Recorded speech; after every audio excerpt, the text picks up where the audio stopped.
Pag doon, delayed gratification dapat, hindi instant gratification.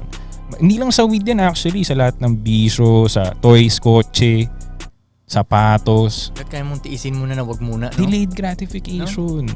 Pag instant gratification, laging ang bagal ng progress mo kasi bawat step mo, i-reward mo yung sarili mo. Bawat step mo, kailangan may pleasure kang kapalit. Parang bagal nun.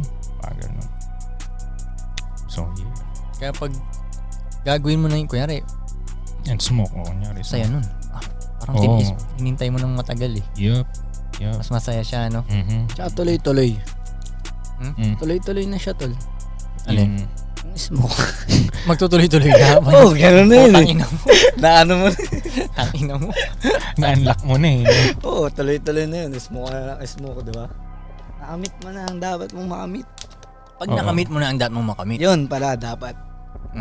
Pero pag inuuna mo yung gratification, matagal mong makakamit yung gusto mong makamit. Ay, mahirap yun. Halimbawa may gusto ka na, halimbawa gusto mo ng sports car talaga, for example, Lambo, lahat para makarelate, di ba? Tapos, onting pera mo lang, bibili ka na agad ng Mio. Gets. Onting pera, upgrade ka ng Civic. Onting pera, upgrade ka ng Accord. Alam mo yun? So, bago mo marating yung Lamborghini mo na talagang pinaka-goal mo, extreme example, ang tagal. Kaya buti lang, hindi ko tinuloy yung Lexus na trip ko, no? Di ba? Buti na lang bumili ako Vespa. Doon tayo sa mas malaking picture. Yung mga mas kayang mag-control na disiplina. Sabay ganun, no? Doon yun sa mas malalaking. Naano ko yan sa tropa, may naging tropa ako na parang taga-hood siya. Tapos nagkwento kami kung anong kotse. Kasi alam ko afford niya bumili ng auto eh. Pero hindi siya bumili. Alam ko, hindi. Sabi ko, pwede mo ibili auto mo. Ko, jeep pa rin siya. Nag-jeep pa rin siya? Pero may 7 digits to Okay. Pero sabi niya, Camaro kasi gusto ko eh. So, nagbago yung mindset. Grabe. Tinitiis niya. Kumbaga, sa isip ko tuloy ngayon, ang angas ng record ng buhay nitong taong to. Diba, parang napaisip na rin tuloy ako nun, ayoko pala ng history ko. Parang ang dami kong inaccumulate na cheap shit lang. Puro cheap shots lang ginawa ko, diba? Parang ayoko pala ng ganun. Dapat, sabi nga ni Kanye, I only do dope things. Parang mas quality na yung gusto ko tuloy simula nung narinig. Parang, parang siya nga Camaro agad yung gusto niyang first car niya kaya tinitiis niya, hindi siya alam mo, ikaw nga kayang maging ganun talaga na kilala kita. Parang ganun talagang dating. Kaya ni Frank tiisin to na hindi bumili ng sports car agad-agad. Parang kaya mo ganun. Buti nga eh. Parang nagiging tuloy kita. Konsensya minsan. Kasi minsan natitempa ko siya. Gusto ko nang bilhin.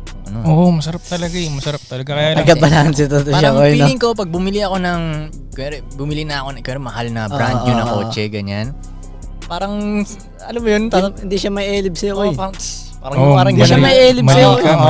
Kaya medyo konsensya ko siya pagdating sa mga ganun. Sige na. Tandaan nyo, bawat maling desisyon na ganun, mas tatagal yung progress, mas tatagal yung pagyaman. May iwan ko kayo. Isipin nyo, bawat bilhin nyo ng nonsense, ganito sobrang hirap ako kalaban sa business kasi lahat ng pera ko binabalik ko dun eh. Totoo. Diba? Yan ka talaga. Kaya mahirapan kayong kalabanin yung taong ganun eh. Yung magsispend ng wise. Like ang nasa isip ko nun ever since, talunin yung demand ng audience ko. Hindi nga ako bumibili ng sarili kong t-shirt, sarili kong boxers, kahit sarili kong wala eh. Lahat ng pera ko nun talaga, 100% dapat ibalik ko dun sa business para masupply ko pa yung demand nila. So, the more I do that, the earlier na nagtitiis ako, the earlier ako makaka-retire, the earlier ako makaka-build ng mas magandang audience, mas malaki, mas mabilis.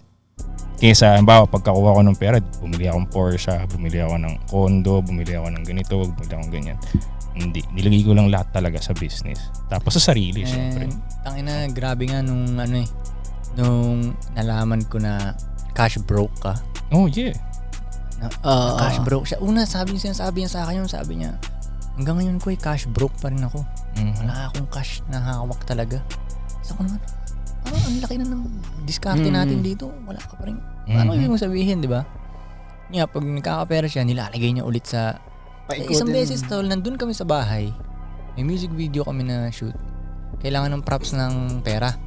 So nilabas ko ngayon yung cash ko mula sa bag. Labas akong cash, kapal. So sabi niya sa akin, tangin ako yung nakita ko yung cash mo, inggit nga ako sa'yo, may cash kang ganun. Sa akin, wala kang ganun? Sabi niya, yes, in-explain niya sa akin kung bakit. Yeah, wala. Pinapakilos ko yung pera ko. Hindi niya pinapatulog, tol. Hindi. Oh shit. Galing parang nga, galing nga. medyo na oh god damn, dapat nga. Kasi natutulog nga naman. After nun, mga sumunod na weeks nun, ang tapang ko na mag-invest eh. Make money. Lang yan, To ba't make ba? more money. Nasa